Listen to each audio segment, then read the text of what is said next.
Oui, vous êtes dans la chambre de l'ancien président Yudji. Vous essayez de revenir, comme je l'ai dit, loin de l'histoire du bâtiment, mais là où vous êtes présentement, vous êtes dans la chambre d'Aïdji. À côté, comme vous voyez, le carré, c'était la douche.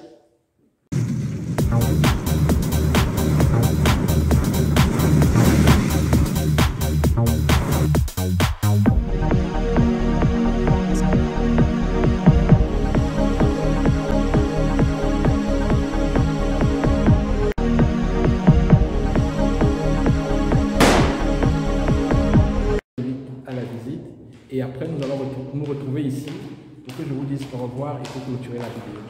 Merci. C'est le cas donc avec la photo que nous voyons là, c'est bien quand on va Là-bas, cette photo c'était. Oui, cette photo donc alors, comme vous voyez là, cette photo c'était la maison Jean Dominique qu'on a transformé le restaurant en musée. Et la deuxième photo. Mais ce n'est pas celle-ci. La deuxième photo, c'est la deuxième photo là où nous sommes. Ah ok. Oui, donc le premier musée là-bas, voilà. ça c'est le deuxième musée. Voilà. Et en ce temps, on ne parle pas directement du musée, on parle du palais du gouverneur français, parce que historiquement aussi, après les Allemands, c'était les Français. Et les Français aussi, il y avait 15 commissaires français qui ont succédé ici. On ne peut pas laisser c'était d'une manière chronologique et tous. On va commencer avec Xavier Pérez. Au milieu, nous avons Marchand et la dernière personne à résider quand on parle de la décolonisation de l'Afrique en 1957, c'était Pierre Mesmer. Peut-être vous, en tant que peut-être cadre de la nation, vous avez peut-être entendu longtemps c'est lui qui était la dernière personne à résider ici quand c'était au parle du haut conseil de la République française au Cameroun. À résider où? À résider ici où nous sommes là. Parce que ce bâtisse a construit véritablement en 1930. Oui. Là où nous sommes. Oui. Et c'est avec le temps quand ça a été construit en 1930, ça a été affecté à quoi? Ça a été affecté au palais du gouverneur français. C'est ça que je commence à parler. Donc, il y avait 15 conseillers français qui sont succédés ici. En tant que nous, alors, les représentants des Français du Cameroun. Ok. Voilà. Donc, la première personne, donc, alors, vers les années 1930, on peut parler de Xavier Pérez. Au milieu, donc, alors, peut-être vers les années 1940-50, là, nous avons Marchand. Oui. Et la dernière personne à résider ici, c'était Pierre Mesmer. Oui. Que les Français appellent souvent l'Africain parce que c'est lui qui avait aussi conduit à la guerre d'Alger. Il est allé dans l'Algérie, Tunisie, Maroc pour finir au Cameroun. Oui. Donc, dans sa carrière alors, diplomatique africaine, il a fini ici au Cameroun. Et c'est là on clôt alors en disant que tous les pays africains ont accédé à l'indépendance en 1957. On parle de la décolonisation de toute l'Afrique. Ça veut dire quand il a fini avec la guerre en Algérie, il est venu au Cameroun pour appliquer les mêmes méthodes que ce qu'il appliquait en Algérie en fait. Bon, en fait, je ne comprends pas ce que tu dis parce que quand après là, je vois ce que vous dites, mais parce qu'en réalité, comme vous dites, avec Mounioubé, avec. Parce que les méthodes qui ont été appliquées en Algérie par les Français, les mêmes méthodes ont été appliquées au Cameroun. On peut dire. Pour mater nos parents, Mounioubé et tout. Bon, vous ne le dites pas, c'est moi qui parle. Je suis d'accord. Je ne veux pas vous acheter mes propos. Non, je suis d'accord parce que si on essaie de remonter l'histoire, on avait parlé des Allemands. Même à l'époque des Allemands aussi, comme tu parlais de nos parents, avec les Allemands aussi, nous avons le docteur Lamagabel. Effectivement. Voilà, avec Charles Assalé, comment on appelle, le chef supérieur du Zéronde là. Oui. Charles Tangana. Oui, Charles Tangana, le docteur Lamagabel, comme vous dites là, avec le Joya, tout ça, c'est des gens qui à un moment donné servaient les intérêts des Allemands. Et puis après encore, comme vous dites, avec l'arrivée de Pierre Mesmer, alors il y a là à côté, ils ont maté nos parents à l'instant, comme vous dites, à l'instant de Mounioubé et l'autre Lamagabel. Et là, nous sommes alors à l'intérieur du musée maintenant parce que ce bâtisse qu'on était en train de parler de l'histoire du Cameroun, l'histoire avec les Allemands et les Français, c'est quand ils sont partis, on a donné l'indépendance de la partie française en 1960, après l'indépendance de la partie anglaise en 61, et du coup, donc, alors, Amadou Ahidjo, c'est lui donc, qui fut donc, alors, le tout premier président de la République fédérale de la République unie du Cameroun. Ouais. Et c'est donc quand, avant Amadou Ahidjo démission de ses fonctions du président, c'est lui qui a conçu l'actuel palais présidentiel où se trouve l'actuel président a étudié. Oui. Amadou Ahidjo, donc quand il est quitté, donc alors là où nous sommes, il est allé là-bas. Donc par décret présidentiel, son excellence, l'actuel président de la République du Cameroun, qui décide donc d'affecter le nom musée national à l'ancien palais présidentiel. Et où là où nous sommes depuis là, on est en train de parcourir dans le musée. Maintenant, on ne parle plus du palais, on parle du musée. En parlant du musée, nous avons parcouru les tableaux, l'art plastique.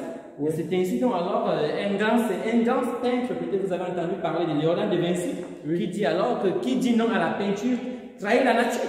parce que pour lui, les artistes s'imprègnent de s'inspirer de la nature pour faire donc alors leurs œuvres.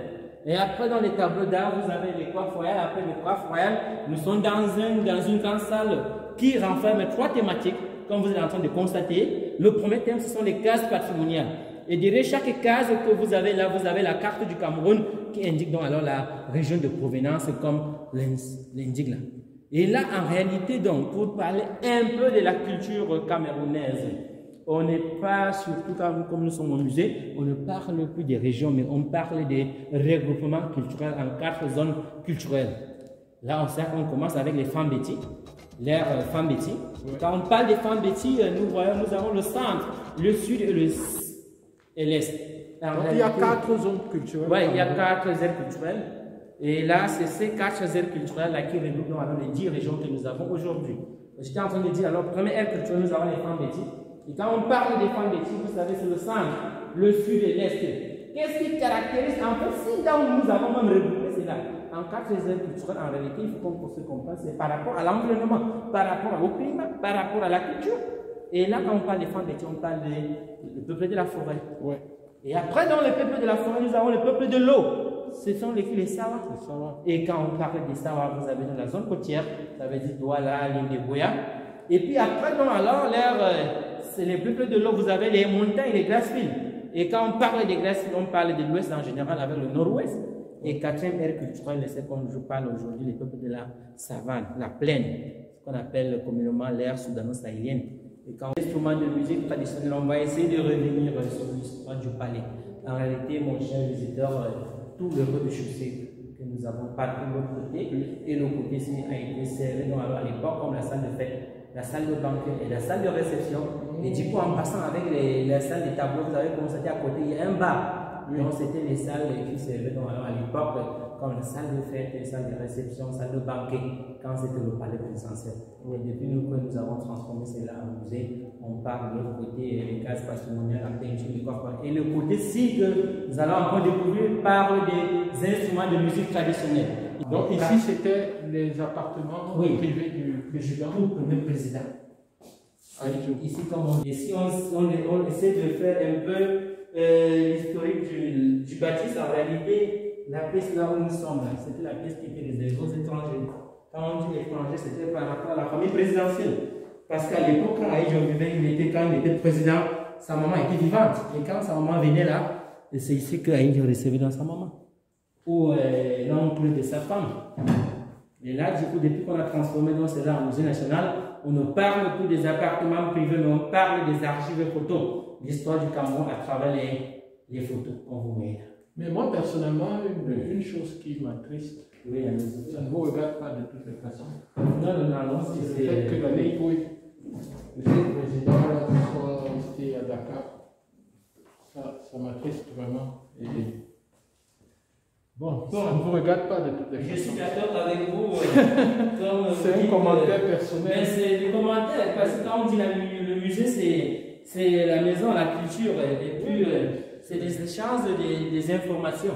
Et pour ne pas peut-être venir ici comme ça, se rappeler que c'est quand même une maison dans justement le premier président du Cameroun, et puis du coup se dire qu'il a été enterré à Dakar et sa dépouille n'a pas été rapatriée, c'est quelque chose qui fait franchement mal à un panafricain comme moi, qui défend les intérêts de l'Afrique et qui voudrait que les Africains soient d'abord les premiers à profiter de leurs richesses, tant elles sont immenses et tant elles ne nous profitent pas nous-mêmes. Là, c'est un peu l'historique de la photographie. C'était les appareils qui ont été utilisés quand c'était le palais. Ouais. Wow. Ça fait un peu mal. Et comme la photo officielle du président que vous voyez là, à l'époque, c'était son salon. Et là où vous êtes actuellement, là, c'était sa chambre. Oui, vous êtes dans la chambre de l'ancien président Aïdjo. Vous essayez de revenir, comme je l'ai dit, loin de l'histoire du bâtiment, mais là où vous êtes présentement, vous êtes dans la chambre d'Aïdjo. À côté, comme vous voyez, le carré, c'était la douche. Et là où vous avez traversé le salon, vous êtes dans la chambre. À côté de la chambre, il y a la douche. Et puis là, il y a le couloir qui mène aussi à Charles et sa femme Germaine Aïdio, qui est décédée aussi récemment, et à son âme. Mais depuis qu'on a transformé ces liens... Alors ici, c'est le message du président de la République, Paul Biya, prononcé après le verdict du tribunal contre les responsables du coup d'État d'avril 1984. Le coup d'État du 6 avril 1984. C'est très fort. Le 6 avril 1984, oubliant tout devoir envers leur pays, quelques centaines de soldats perdus ont tenté de renverser la République et de prendre le pouvoir. Cette révolte contre l'autorité légitime, chacun d'entre vous l'a ressenti comme une offense faite à l'unité du Cameroun. Ouf! Ça a été pour vous? Pour moi, ça a été. Derrière là-bas, c'est le cinquantenaire. Donc là, c'est quand on fêtait les 50 ans de l'indépendance du Cameroun qu'on avait fait ce logo. Donc voilà, ça c'est la visite du musée national. Et j'espère que vous avez vraiment aimé découvrir tout ce que vous avez découvert là. J'espère que vous avez kiffé, surkiffé. Et n'oubliez pas, si vous passez par Yaoundé lors de la Coupe d'Afrique des Nations, si vous passez par Yaoundé et que vous pensez à visiter le musée national, je vais vous communiquer le numéro de ce monsieur qui a, franchement, il a été super. Je vais vous communiquer son numéro et il pourra vous organiser cette visite-là. Vous pourrez prendre rendez-vous avec lui, il va vous organiser tout et ça sera super. Ce que vous avez vu sur la vidéo, c'est juste des petites parties. Ce que j'ai vécu ici, c'est la magie.